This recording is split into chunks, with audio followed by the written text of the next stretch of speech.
We're going to start by spraying a 9x13 pan with some nonstick spray. My pan was actually a little bit smaller than 9x13. And then we're going to take 20 ounces of that 40-ounce can of yams, and with my mixer I just blended it up until it was nice and smooth. And then to that I added a tablespoon and a half of pumpkin pie spice. Now if you're using a spice cake mix, you won't need to do this step, but I'm using a regular yellow cake mix. This is a gluten-free one because the person I'm making it for is gluten intolerant. I'm using the yellow cake mix, but again, if you used a spice cake mix, you wouldn't have to add as much pumpkin pie spice. And then to that I added a half of a stick of melted butter, and I blended everything until it was fairly smooth, and then spread it in the bottom of my greased pan.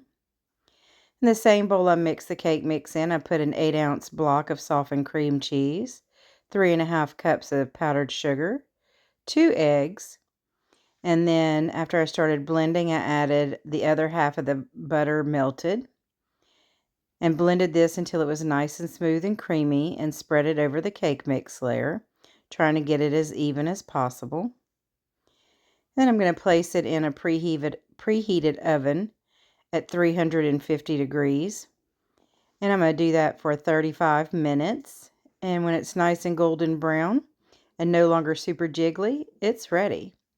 And now let's taste it. It sure does look good. Again, it's a little bit thicker, not quite as chewy of a texture as I liked. But all in all, I thought it turned out pretty good.